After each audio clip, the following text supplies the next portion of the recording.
सुप्रभात विद्यार्थियों, मैं योगेंद्र सिंह सांकला, सहायक आचार्य हिंदी, गवर्नमेंट बांगड़ कॉलेज पाली। विद्यार्थियों, हम रामचरितमानस के अयोध्या कांड के विषय में चर्चा कर रहे थे, जिसके अंतर्गत हमने लगभग 44 पदों का अध्ययन किया था। कल हमने 44वां पद ऑनलाइन वीडियो के माध्यम से अध्ययन किया था। आज इसी क्रम में हम अगला 45वां जो पद्य हैं उसका हम व्याख्यात्मक अध्ययन करेंगे। तो हम सबसे पहले देखते हैं कि इस दोहे के अंतर्गत क्या बात कही गई है।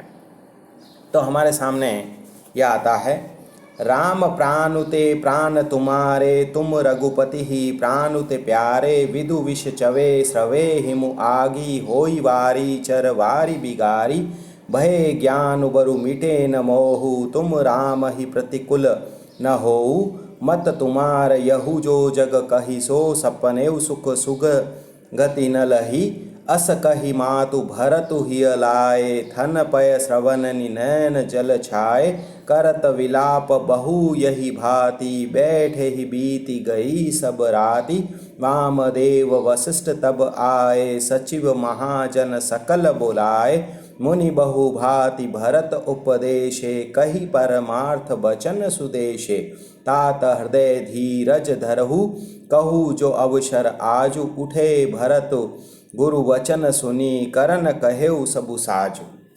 यदि हम इसके अंतर्गत यदि बात करते हैं तो हमने देखा था कि किस प्रकार से भरत माता कौशल्या के समक्ष जाकर के स्वयं का पश्चाताप करते हैं और कहते हैं कि यदि मेरी माता कैकेयी के साथ यदि मेरा भी सहयोग रहा है तो मुझे अनेक प्रकार का पाप और दंड प्राप्त हो।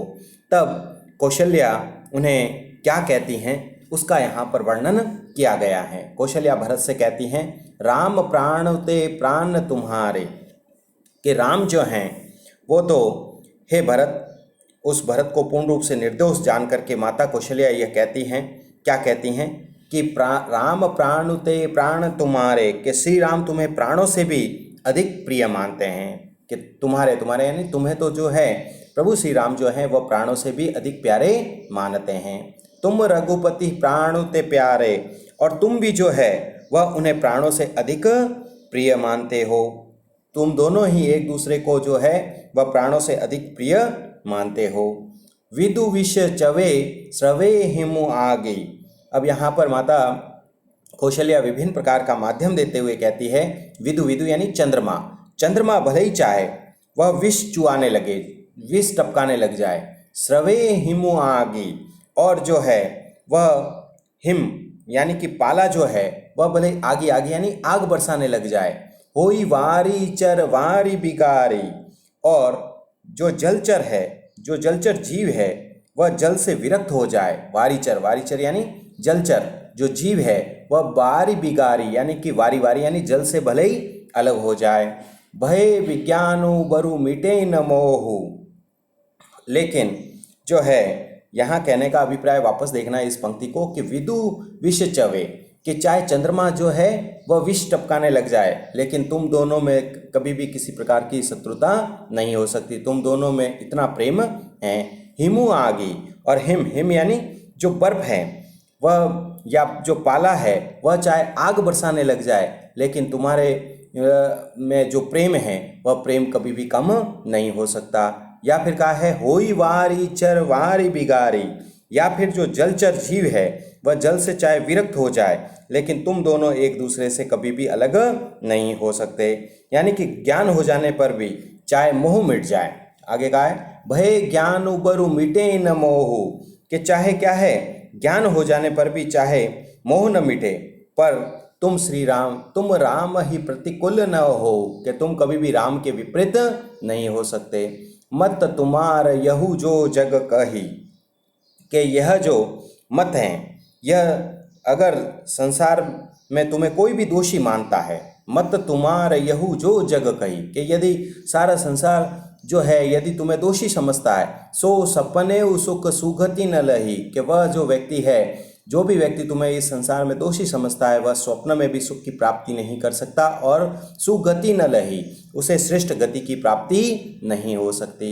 अस कही मातु भरत ही लाए। ऐसा कहकर के माता कौशल्या ने भरत को अपने हृदय से लगा लिया।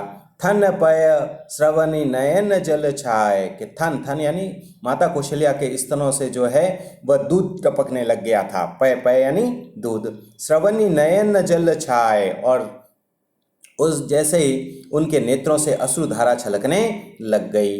करत विलाप बहु यही भांति, इस प्रकार माता कौशल्या और भरत दोनों ही विभिन्न प्रकार से विलाप करने लगे।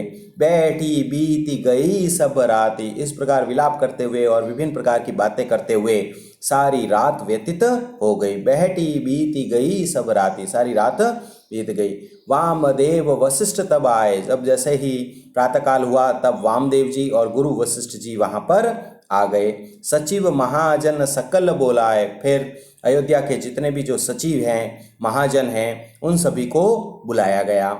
मुनि बहु भांति भरत उपदेशे, कि मुनि वशिष्ठ जी ने जो है वह विभिन्न प्रकार से भरत को क्या दिए, उपदेश दिए।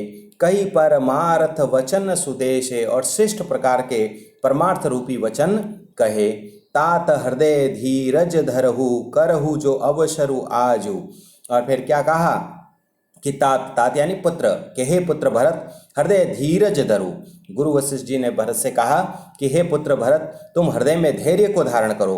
करहु जो अवसर आजु, और आज वह कार्य करो जिसका समय है। अवसर अवसर यानी समय, कि आज जिस कार्य को करने का समय है वह कार्य तुम करो। उठे भरत गुरु वचन सुनी, भरत ने जैसे ही गुरु के अपने गुरु वशिष्ठ जी के वचनों को सुना तब वे वहां से उठ खड़े हुए। करन कहेउ सब साजु, और जैसा वो कहने लगे गुरु वशिष्ठ जी वैसा वैसा वह कार्य करने लगे। एक बार हम पुनः इसको देख लेते हैं। राम प्राणुते प्राण तुम्हारे, माता कौशल्या भरत से कहने लगी कि राम जो है प्राणुते प्राण तुम्हारे, कि राम जो है वह तो तुम्हारे प्राणों से भी तुम्हारे लिए प्रिय हैं। तुम रघुपति प्राणुते प्यारे, और तुम भी जो है वह राम को प्राणों से अधिक प्यारे हो। विष विदु विष चवे स्रवे हिमु आगी, के भले ही चाहे चंद्रमा जो है वह विष टपकाने लग जाए, हिमु आगी, और जो पाला जो है वह आग गिराने लग जाए। होई वारी चर वारी बिगारी, चाहे जलचर जीव जो है वह जल को छोड़ करके दूर हो जाए। भय विज्ञानु बरु मिटे न मोहू, कि भले ही चाहे भय ज्ञानो, के ज्ञान होने पर भी बरु मिटे न मोह, फिर भी मोह नहीं मिटता है।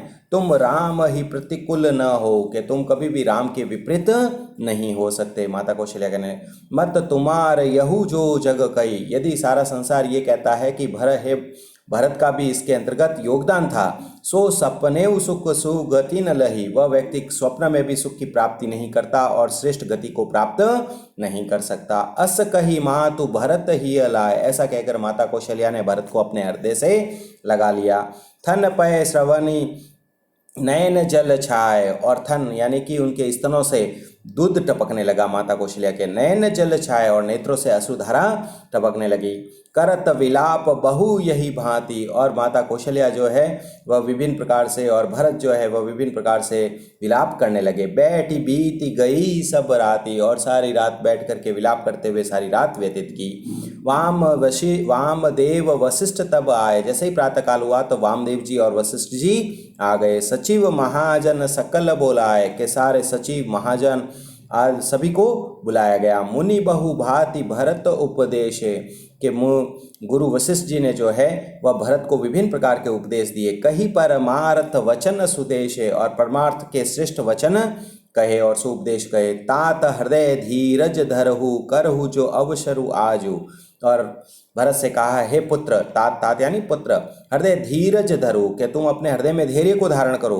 करहु जो अवसर आजू, कि आज वही कार्य करो जिसका समय है। उठे भरत गुरु वचन सुनी, भरत ने जैसे ही अपने गुरु वशिष्ठ जी के वचनों को सुना तो उठ खड़े हुए।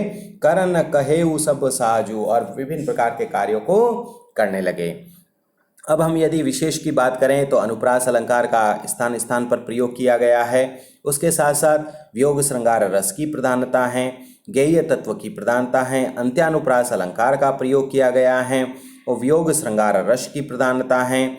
उसके साथ साथ यदि हम बात करें तो यहाँ पर जो है वह विभिन्न प्रकार के उदाहरणों का भी प्रयोग किया गया है, जैसे विदु विश्य चवे स्रवे हिमु आ गई, यानी कि उदाहरणात्मकता का भी प्रयोग किया गया है। और हम यदि देखें तो भाषा जो है वह अवधी भाषा का प्रयोग किया गया है। तो विद्यार्थियों, आज हमने यह 45वां पद्य का व्याख्यात्मक अध्ययन किया। कल इसी क्रम में हम आगे अगले क्रम के अंतर्गत हम बढ़ेंगे। तब तक के लिए धन्यवाद।